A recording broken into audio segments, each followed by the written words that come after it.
Yes, a very good evening to you. You're very welcome to On the Ball here on WLR, all brought to you by UPMC Sports Medicine, making better athletes. Well, the Daisha's dreams were dashed in Croke Park yesterday. A superior Limerick landing their second All-Ireland Senior Hurling title in 3 seasons by virtue of an impressive 30 points to 19 win over Liam Cahill's side. We'll get reaction, and that dominates tonight's programme.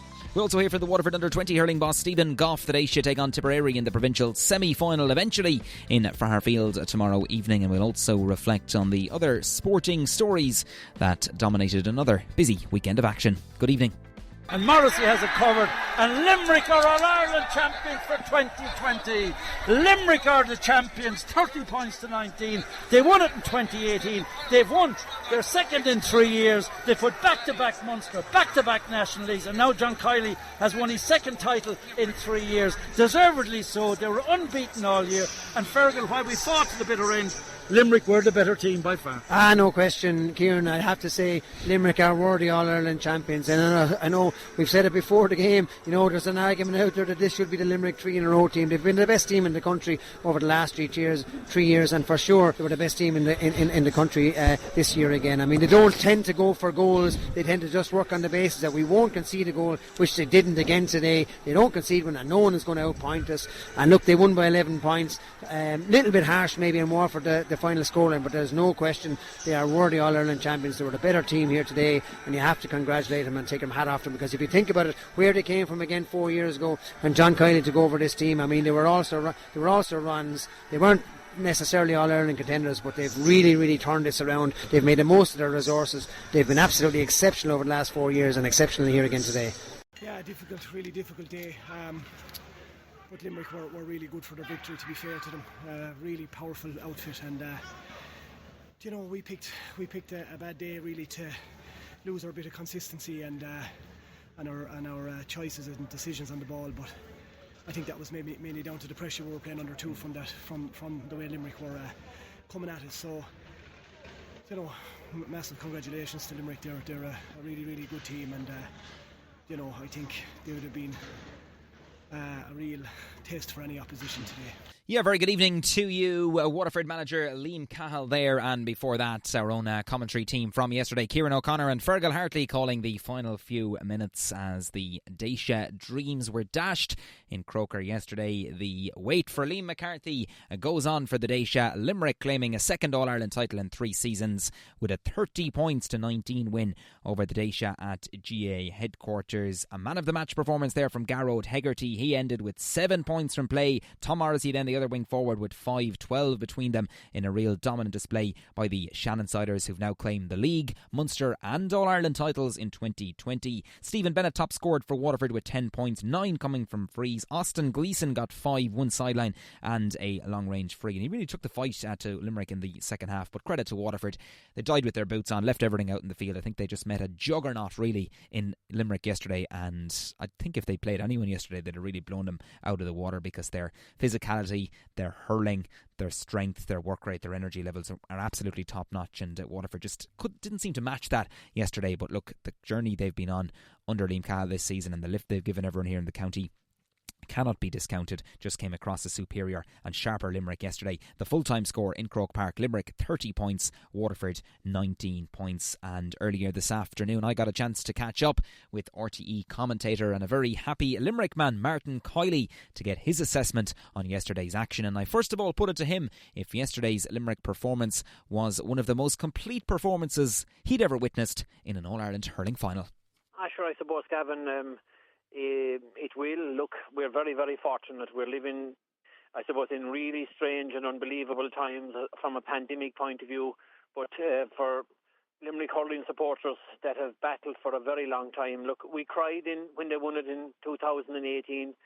It was great to end a drought that went back to 1973.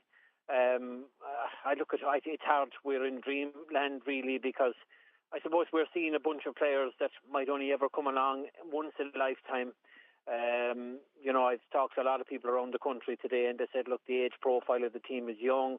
There possibly is another one or two there for them down the line.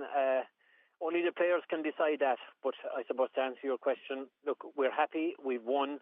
And in some respects, I was in Waterford last week, Evan. I saw what the game of hurling means to Waterford people. I saw the lift that it gave them. I saw how important it is to them. And if it's little consolation to Waterford, but if it was any other county, the Waterfords and the Limericks of these worlds, they have to battle hard to get what they get. And we'll take this one. It's great to win it, but we would possibly have preferred if it wasn't at the expense of Waterford, and that's a little consolation to Waterford people today. Yeah, certainly is. It's a bitter pill to swallow, particularly for those Waterford players who've, I suppose, given us great entertainment over the last couple of weeks. But I suppose, Martin, they just met a Limerick team at the peak of their powers yesterday, and really in every sector, really Limerick were dominant. Really, it was a powerful display all over the field. Well, I think, look, everybody is going to have to be mindful. This is an opportunity for people to back the Waterford players, because a lot of Limerick teams took a lot of beatings over the years as well, and I know for some Waterford players this is the third time that they've lost an All-Ireland final. But for Limerick to get to the condition that they are, well, it hasn't happened by chance. It is a machine-like operation that has started at underage level. You go back to when Limerick drew with Waterford at the Gaelic grounds, a Waterford team that looked to be coasting to a Munster minor title. I think it was in 2013. Yeah, I remember it actually. Somehow Limerick managed to win a replay in Thurles. So, but it probably had started 4 or 5 years earlier for so many of those players, and there is a huge amount of work going on. It won't be immediate, but look, Gavin, and an awful lot of your listeners know, and I know, that the amount of work that's going on in all of the GA clubs in Waterford, the amount of great people that have given their life to Waterford GA, both from an administration point of view, at county board level, down to club level. So we know the efforts they put in. They might just have to go a step further. They might just have to maybe 5 years down the road, and the work that they're doing, can it be done even better? Because that is what has happened in Limerick. Having a very good sponsor has definitely helped that. And, a lesser part of that is Jerry McManus, who maybe 7 or 8 years ago decided that he would give 50,000 a year towards the academy in Limerick. And that made a huge difference, because it allowed them to do things that they mightn't be able to do. So it's not simple, it's not easy.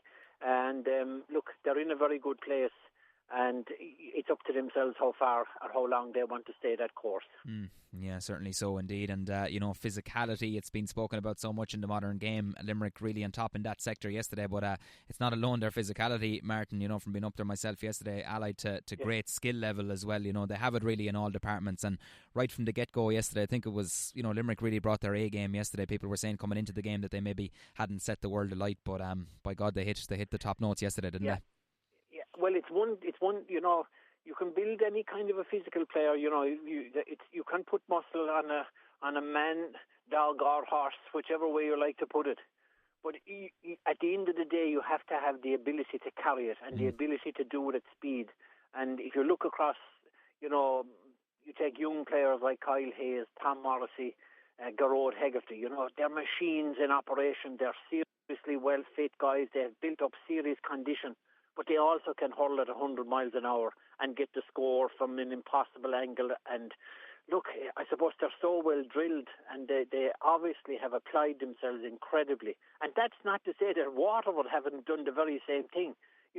I think most people, yes, of course, Waterford are disappointed.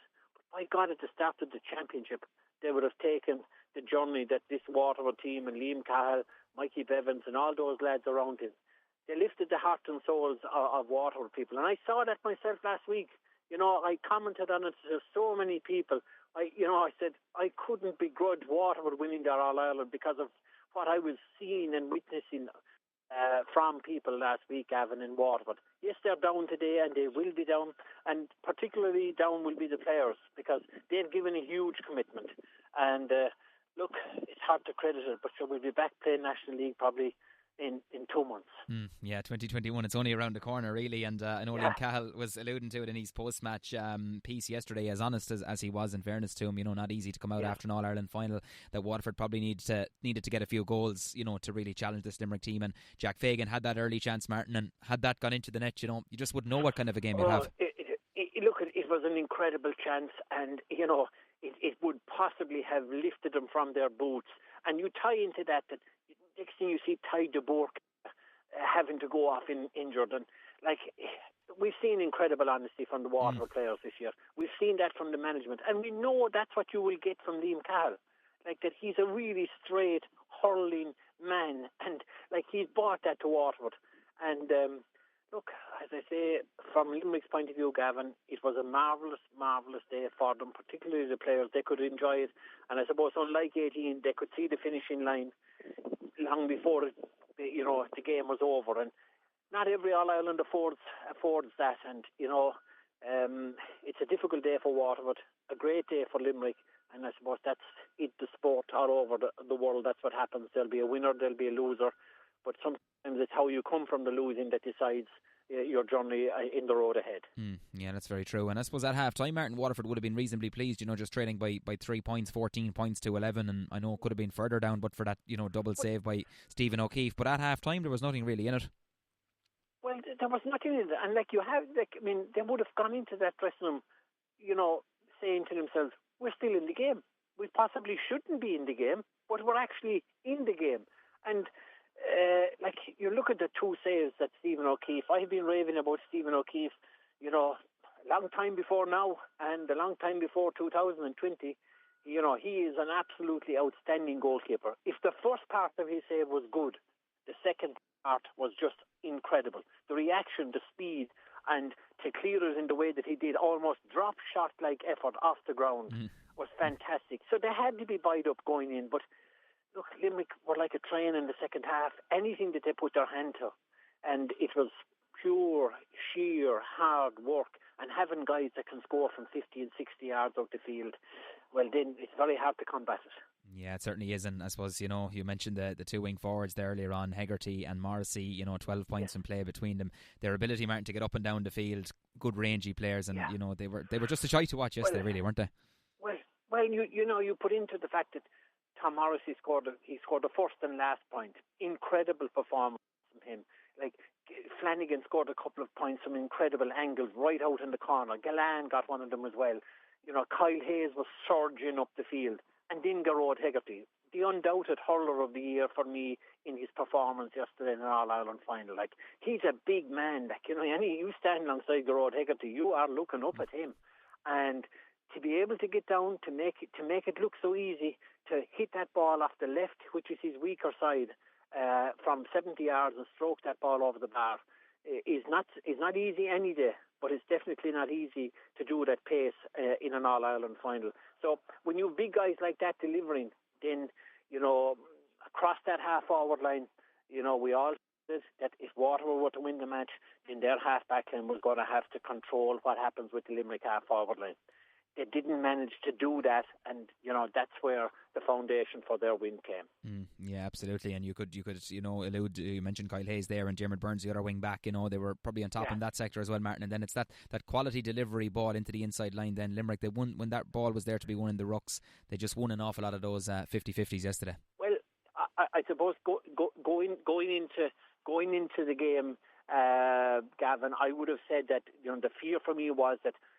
Limerick, the physical power and strength of Limerick, maybe Waterford could be there for 50, 55 minutes, and then that last quarter, that would be the telling quarter in the game. It didn't turn out that way, but the physical nature of their challenges, they shake you, and they shake you early in the game, and it's hard to keep going in a game when you're being rattled at pace, and then you see scores floating over as well. It's hard to keep your chin up. Yeah, it certainly is indeed. And I suppose, credit to Waterford, Martin, they didn't throw in the towel. They kept on, trying to, rattle that Limerick net. And, I suppose they were pulled down on a few occasions. And Austin Gleeson, Stephen Bennett had a chance. Yeah. And, in fairness, they kept on going to the final whistle. Well, sure, you expect nothing else from these Waterford players. I know Liam Cahill, I'd expect nothing else from him. He's an honest guy, and you could see the warmth of the players towards Cahill and his management team. You know, they're very open, they're very honest towards each other. But you need to take the chances that come your way. And as you said rightly, you know, that first effort, had that gone into the net, it would have been a spectacular goal. And now suddenly, you know, all of the first ball that you go to, if you're a Limerick player, you know, it might take a second touch to get to it when the pressure is on. But when you don't have that pressure, you know, they're nearly always coming to you on the first touch, and that's what Limerick got. So to win All Ireland, you've got to take your chances. Waterford probably needed at least 2 goals to make Limerick think yesterday in Croke Park. Yeah, certainly. And a few mentioning this morning as well, I know Caleb Lyons had another effort there as well, Martin, that maybe Waterford, do you feel at times maybe they could have maybe taken their points? Were they going for goals maybe too early? Yes, yeah. There was a couple of occasions I said to myself, God, you know, the margin was decreasing, and they went for efforts, and, you know, points, you know, would have gotten that bit closer. But I suppose, if I'm honest with you, Gavin, like, Limerick just seemed to have that ability to come again. And, you know, there was a period there in the first half where Waterford were closing that gap, and close it they did. But they needed to come out after half-time and hit the first 2 or 3 points to make Limerick think. And if they had done that, then they were seriously in the game. That didn't happen. Yeah, unfortunately, from Waterford's point of view, 30 points is fair shooting. And I suppose, you know, from play then, Martin, you know, Limerick got 24 points from play. Waterford got 8. You know, kind of tells its own story as well, doesn't it? Well, it does tell its own story. It tells you the amount of possession they had. It tells you their accuracy. And, you know, it really, you could analyse this game upside down, but in reality, you know, Waterford going in at half-time would have been happy because Limerick were totally dominant. They probably should have piled on even more, and they didn't. They allowed Waterford to stay in that game. But the first quarter after half-time, that's where the squeeze really came. And, you know, from the last quarter, then, you know, they were expressing themselves in the last quarter. Yeah, certainly so, in abundance. Just interesting to get your maybe views as well, Martin, on Fergal Horgan's performance yesterday. I know there was a bit of debate here this morning that you know, Waterford maybe found it hard to get frees in the first half, and I know Liam Cahill came out afterwards to say, you know, he let the game flow and he contributed to what was, you know, an open, even contest. How did you think he handled it yesterday? Well, sure. Look, I suppose there was a couple of areas that could have been questionable. It was a difficult assignment for him because we did see a lot of commentary during the week, you know, the fact that he played with Liam Cahill and all of that sort of stuff. And I have many people say, you know, how could the appointment of the referee be made in relation to that? Look, I think Fergal Horgan is definitely above all that. So too is Liam Cahill. No matter, every All-Ireland brings its own questions. And yes, there was probably a couple of questionable areas. But in the overall, were they telling? Did they have a telling impact on the outcome of the game? I possibly don't think so. Don't think so. But there are always areas, Gavin, as you know, there's no referee goes out and gets the perfect 10 out of 10. There will be, no matter what he does, there will be questions about it. Yes, Waterford would see that there was a couple of challenges that they could see. Look, there was questionable, but. You know, it rolls on. It's over. The game is done. I think the most telling stat that you mentioned there was hit 24 points out of 30 from play. It tells a fair story. It does indeed, yeah, absolutely. And I suppose to do a wrap on it, Martin, you know, it's some 10 days out from Christmas, and we're reflecting on an All-Ireland hurling final. For a while we didn't think we'd see any championship, but what these players have given really, and particularly from a Waterford point of view down here, the spirits they've lifted with performances has been unreal, hasn't it? At the start of the championship, I kind of held the view that maybe, you know, public health was so important that the games shouldn't have gone on.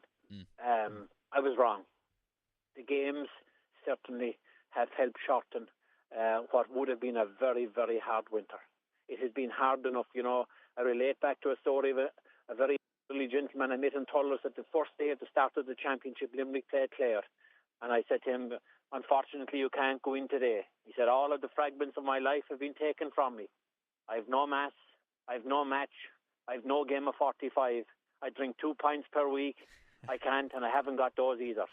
So I suppose to have the matches on TV, to listen to yourselves on radio in Waterford, well, it gave people some sense of normality, that the games are alive, and by God did the players give their all for their own jerseys, both in Limerick and Waterford. They brought a huge amount of enjoyment.